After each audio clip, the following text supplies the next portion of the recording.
So here we are waking up in 400i that will be released in 315. This is the competitor to the Constellation. Doesn't compromise cargo for vehicle storage. It's faster, more agile than the Connie, and it can run with a smaller crew. So this is the captain's quarters, and then we'll go out and see a little bit more of the habitation deck, and then make our way to the cockpit. So this would be the social area that you can meet and eat and basically plan your next mission.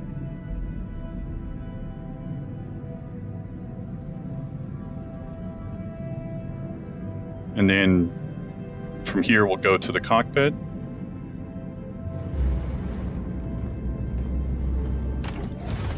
So here we're over Pyro 3.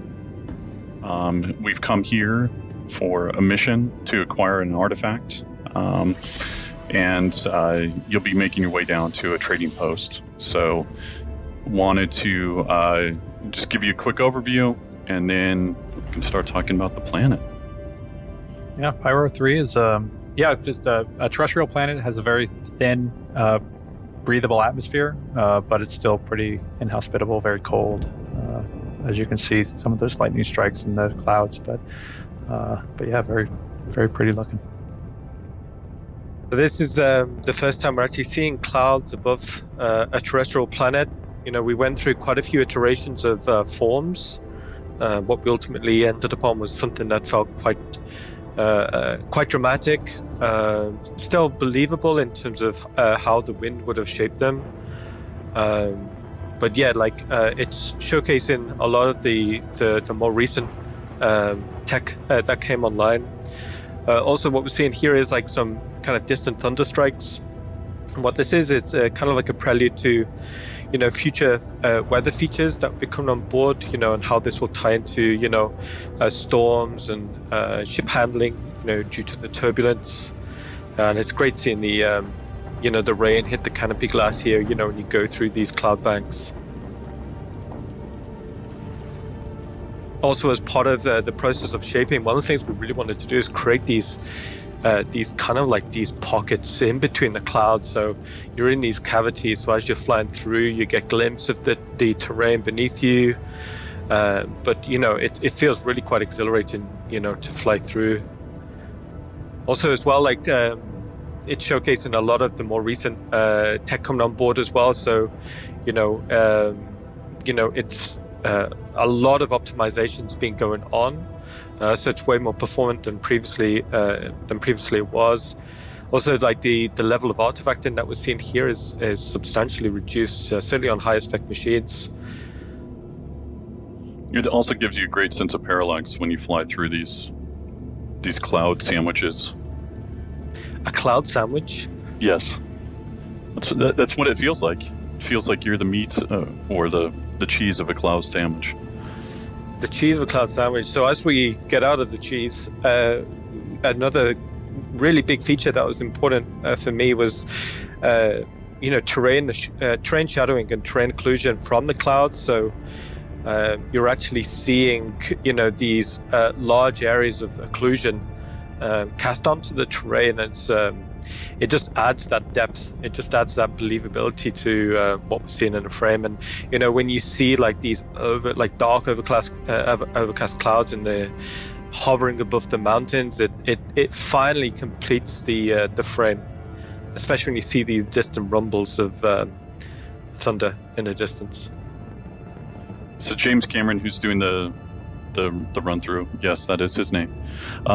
He will be taking us down to the outpost. The goal for us is to basically make 50 of these, whether they're inhabited or derelicts or even basically inhabited by a farmer or inhabited by a gang. So the goal is to have these act as different factions, and so that you can develop different rep associated with them, and you can start seeing how big these outposts stretch to with the comms tower that's behind us, and then even some of the AA turrets that you'll actually see up close and personal.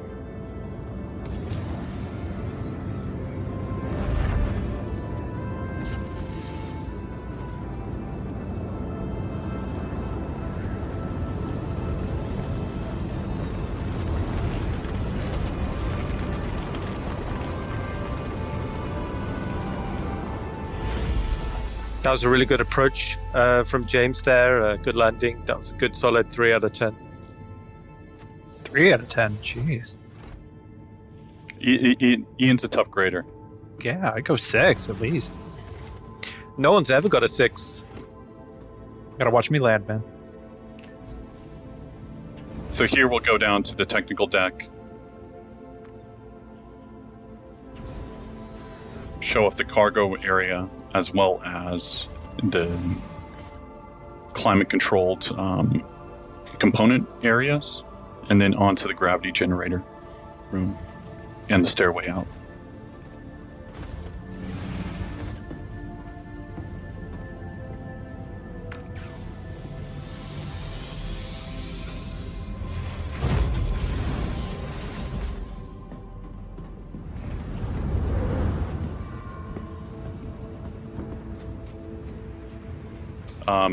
So you'll be able to learn more about the ship in one of the later panels that we have with Ben, Paul, and John.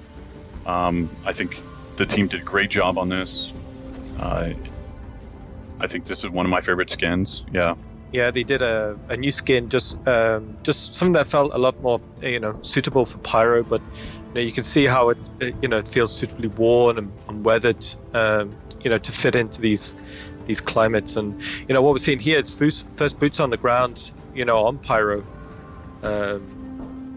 I think it looks great, especially in contrast to what we're seeing here is like actual AI on the terrain, walking about, going about their business. And is that an AA turret there?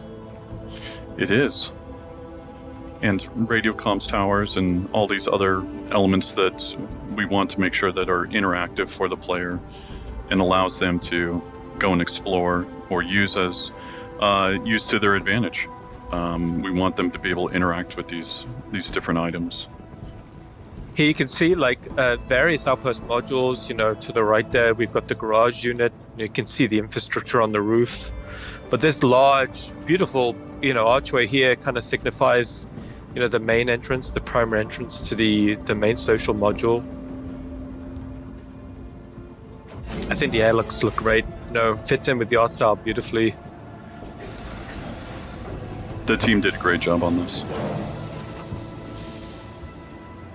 And then we've seen the concept art previously in the day, and then here you can see it translated in game, and I think it absolutely looks fantastic.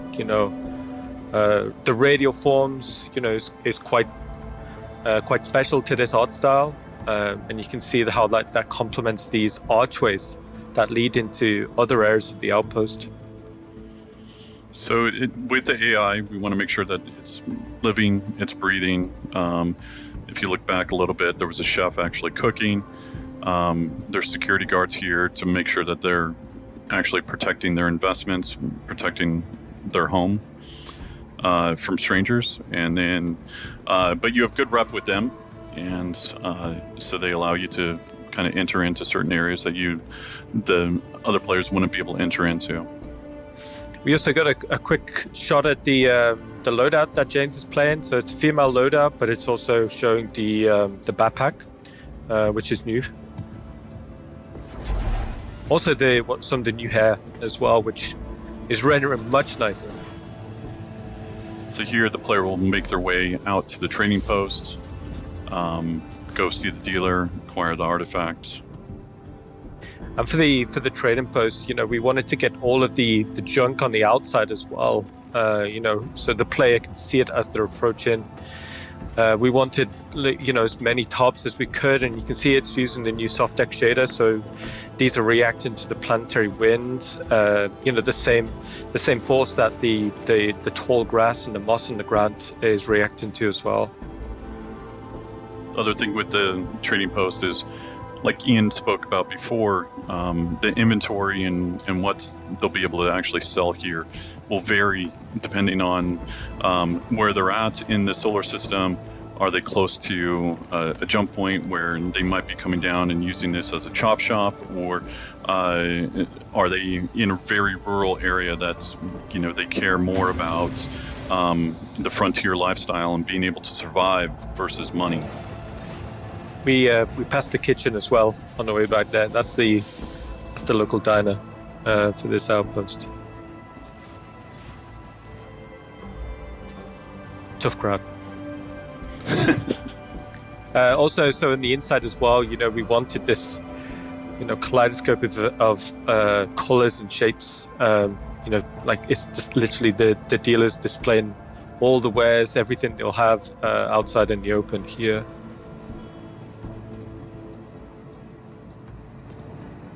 Well, welcome.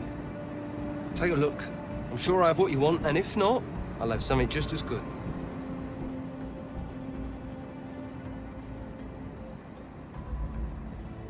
Yeah. Oh yeah, very good choice. Very good. So after 5 million credits of disposable income, we get our first look at the Hadesian artifact, which is obviously going to be what is sort of a super rare thing that you'll hopefully be able to start finding in the galaxy. Which is sort of, if you're familiar with the lore of Hades, was an old civilization that destroyed itself. So somehow this trader has gotten their hands on this artifact.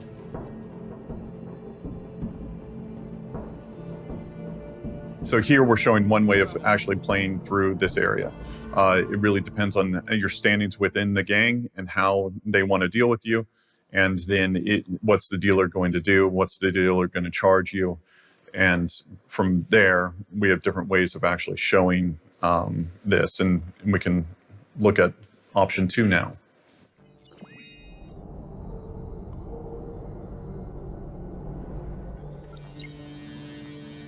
So here we're going to run it back a little bit and show off a different way of entering into the trading post. This is a little bit more straightforward versus in demo 1 we took a side route through the social area. So yeah, this is just some additional warehouse space that the trading post would have, and you can see it will lead directly onto this courtyard. And for the keen-eyed people, you'd see that the barbecue's still not been eaten yet. The grill master would be fired. Yeah. Still full of wieners.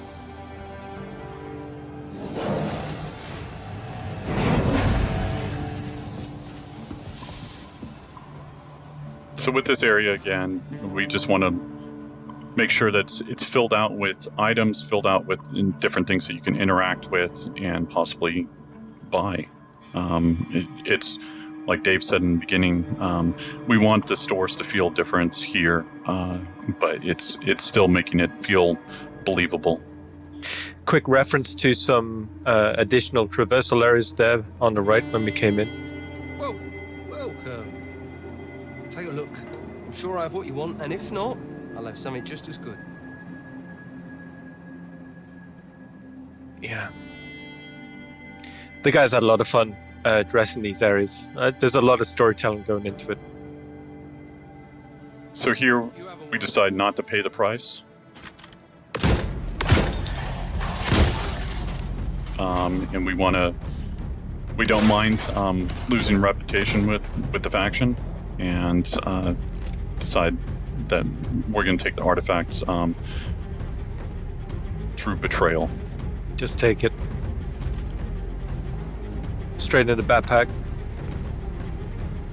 So here we've got different routes for the players to enjoy and to use to flank and also navigate around. So each area will have different secondary and tertiary routes of navigation. James was really just trying to scare him there versus actually kill him. That was intentional. Good shot, James. You could also, if you notice real quick, there was the civilians are actually cowering as opposed to fighting, which is you'll see another coming up. But it's super cool.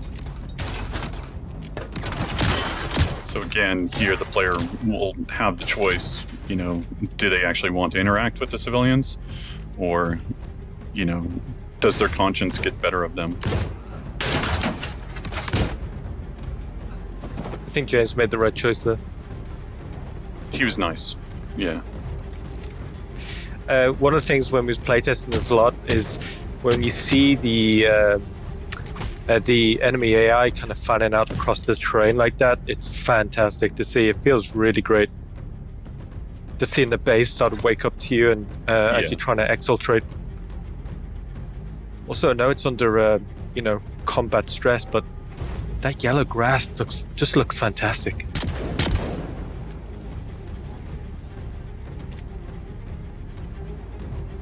That's how I play. So here, James just wants to get out real quick.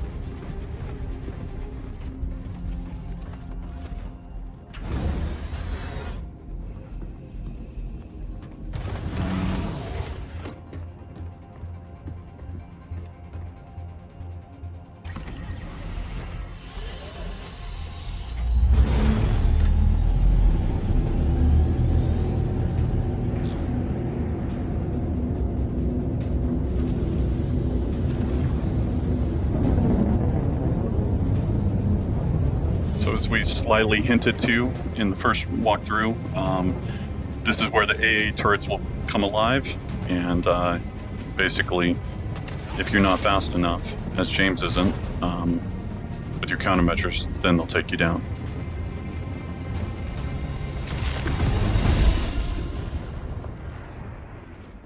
So what we saw there was the player went in, and based off their actions, the faction changed against them, and then basically became very aggressive.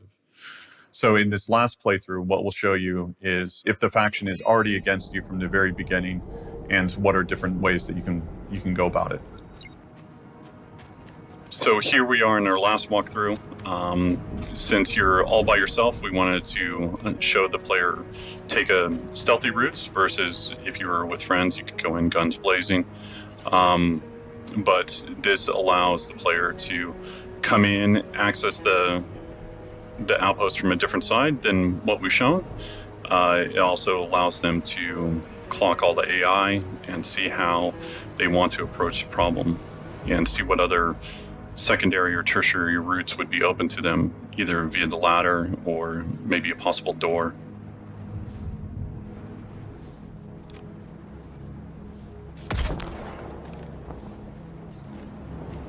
Good night. That was a great shot. Also, one thing we did as well, as Todd said, we changed the time of day.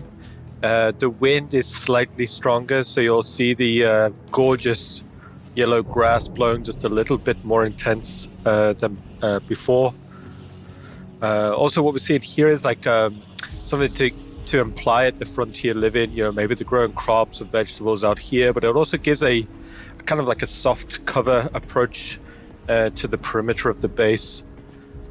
Nice. Also, with it being a different time of day, this allows us to show off the AI having their 24-hour schedules so that they can be in different areas when you approach it. So if you approach it at night or you approach it during the morning, they'll be doing different things, whatever is valid for their schedule.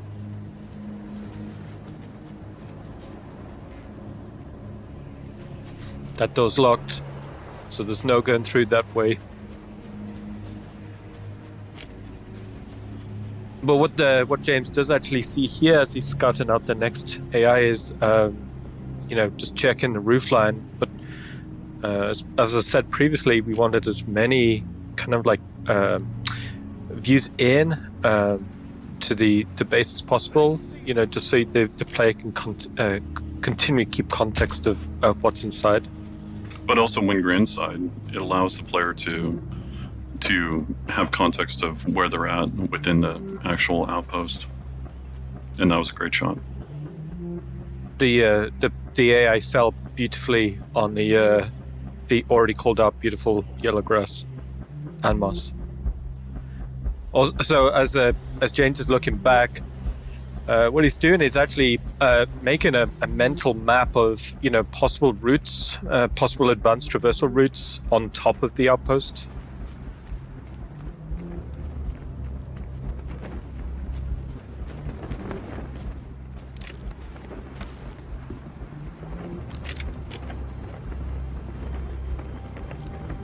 And we saw the dealer there in the bedroom, just end of the day. So with each outpost, there'll be different routes that will be open to the player or closed to the player. So some of them might have ladders on the outside, some of them might not. Some of them might have basically ways to get in through the floorboards, other ones won't. But this is just one version of, many possibilities. So here, the player will take a secondary route of navigation all the way up to the roof, and then from here, this allows them to be able to check out any of the AI, also be able to look at any of the interactables in the future. If you got a good reputation, maybe you need to go and fix different items on the roof, or if you are there for nefarious means, then maybe you want to take out the power, and which will then kill the AA turrets, or will turn off the lights in the outpost. So it allows the player to interact with different items, and then basically create a nice little sandbox for them to play in. So here you can see one of those interactables as well as the AI. And just behind these interactables, like we're seeing these kind of archways. Like right now, these are just kind of empty, and to just illustrate like a guard point. In the future, these could be maybe customizable, or they could contain like an AA turret, like we saw on demo 1, or it could contain like cargo storage. Basically, we tried to design something that was as flexible as possible. So here we're showing off the looting system as well as the inventory system. So this will be shipping in 315. This allows bodies to be able to be interacted with and take off the items associated with it. Also, with this change, you will no longer have global inventory, so you can't be pulling off weapons that you didn't take with you to this location. Everything will be regarding what you carry is what you have, and so it really makes the players think about how they want to approach the problem, and then also encourages them to look around and see if the designers have placed different things that they can interact with or use to help get past a certain route or a certain way that they maybe didn't bring with them. And we'll also be including the, I believe in 315, the Knickknacks app for your Mobiglass. So now that you aren't carrying everything on your body and it's not sort of universal inventory, you'll be able to consult this app to see kind of where stuff is being stored and keep it better organized and stuff like that. So here, this allows the player to have a quick little puzzle, but just gives them a little bit more interaction, and then allows them to go on to what I would consider a tertiary route, versus climbing up the ladder and possibly having to deal with the AI or them being spotted by them.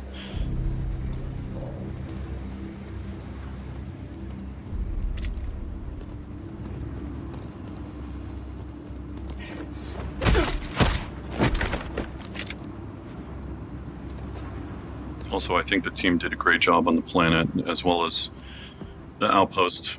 These are really fun to play and sneak around in, and allows for many possible ways of attacking the same problem. What we're seeing here is like James is actually getting up onto through one of these like rooftop storage modules, and it's given like the highest point in the base. So from here, you can actually make probably the most informed decisions on how to approach the next problem. We're seeing this guard routine here, and then ultimately throwing an item to distract the guard.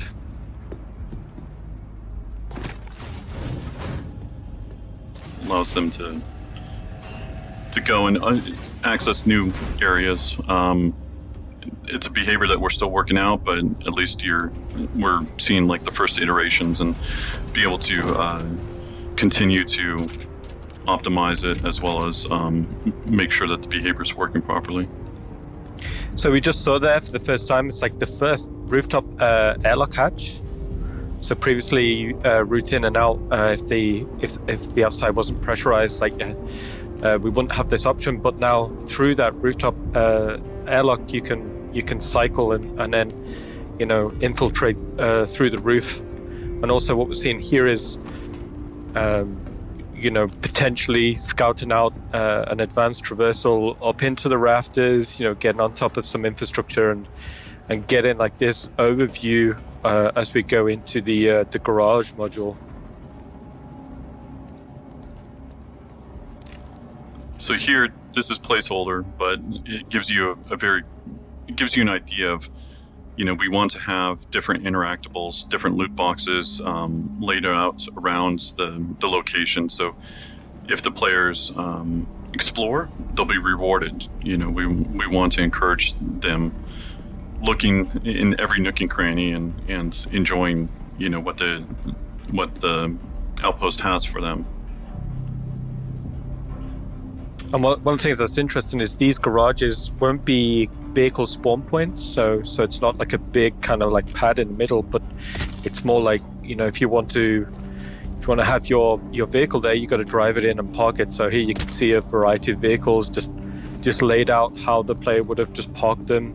Just gives a much more believable and realistic design.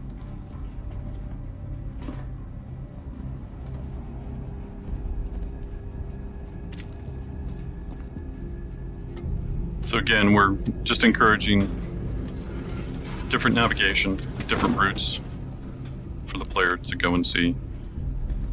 Over to the left, back there was a possible way of going into the floorboards or going underneath the outpost. Again, those will be opened up or closed off based off of just how we want to build the outpost. Not every one will be built the same. Our philosophy for these are to make sure that each one of them feels unique, and this is just one way of us customizing it and making each one feel different. And so the player won't always be used to the same routes.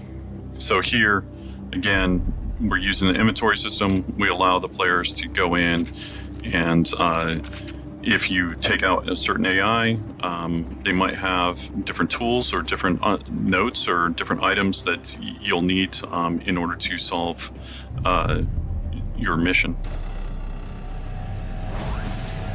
Interestingly, when we was designing these spaces, we knew we wanted these internal airlocks. But we knew we needed some sort of like view, like porthole on them, just so before you commit through, before you cycle, you can just double check to see if there's any bad guys on the other side.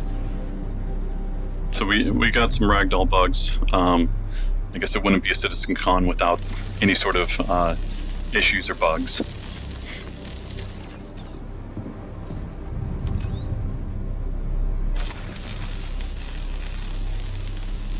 So here, like previously the players being, on the roof, they've come down through the main section of the outpost. But here, what the players doing is they go into the underfloor section. So these aren't vents, but they're more like subfloors. So they're meant to feel very dark, very minimal, but you're actually seeing the foundations of these outposts. So inside here, it's the player will need to kind of work out how to navigate through them. It's very much a torch-based experience, and then within here, what the player can actually do is work out roughly where they are in relation to the to what's upstairs. And what you see in here, like this light bleeding down through, you can kind of make informed decisions. Or okay, that's where that AI was, or right now the player is just underneath that main social space. So if you think back, like that was that guard in the beginning, just next to the kitchen counter. But we've intentionally made these spaces not necessarily like very easy to navigate, because there wouldn't be a lot of light down here. The player would have to, follow, for example, like James is following the blue wire here. Making a decision to like, hey, if I follow that blue wire, I'm probably going to get to something interesting or a point where I can actually, exit this supply of space and get back up above. And what I like about them is basically just the claustrophobic feel of it. And then obviously the addition of possible secondary or more advanced navigation. So either going into prone or just going full crouch.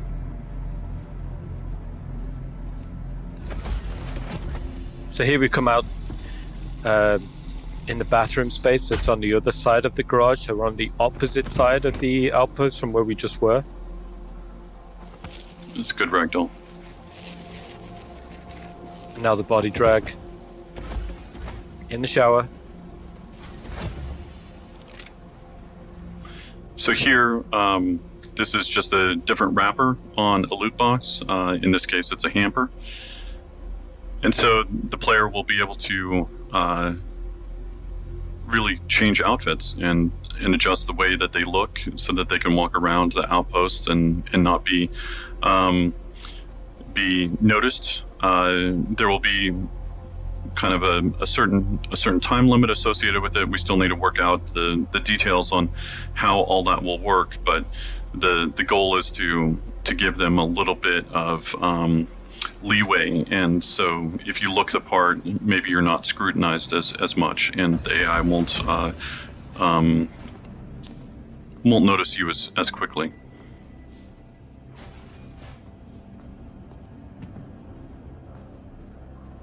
So here we can see back into the social space, but this time on the other side.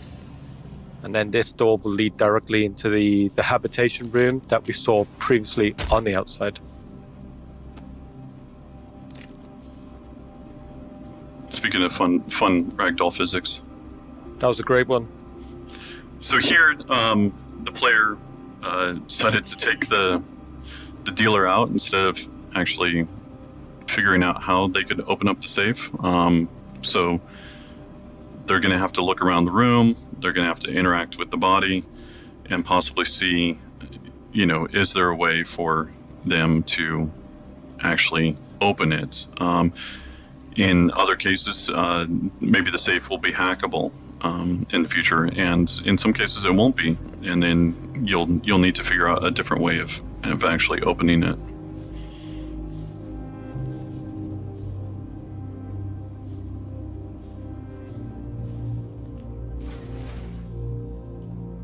So here we spot a little clue, a little note, and you'll notice what's fun is like the name on here. If you look back and see some of the AI being taken out, you may notice some names.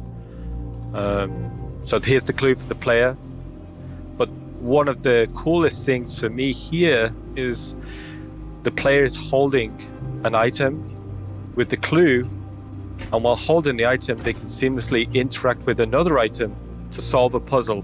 That's awesome. And then here we got a little bug. The player was able to acquire the artifact, and then we'll be able to do whatever they want with it, either sell it or be able to use it somehow in a future mission. One of the things that was really exciting about watching this kind of back to back is finally getting to see that freedom of choice. And it's really, really, I mean, again, our locations are always spectacular and beautiful, but now like having that sort of striking that balance between, this sort of well thought out social space and construction of these locations, but also an equally effective stealth and combat thing. It's super cool to see. So after seeing the demo played through, 3 different ways, it was a huge team effort. So everyone that worked on the project, on this part of what we wanted to show, we want to say a big thank you, a big shout out, because, we're just presenting it. It's the people that did a lot of the hard work that should be represented.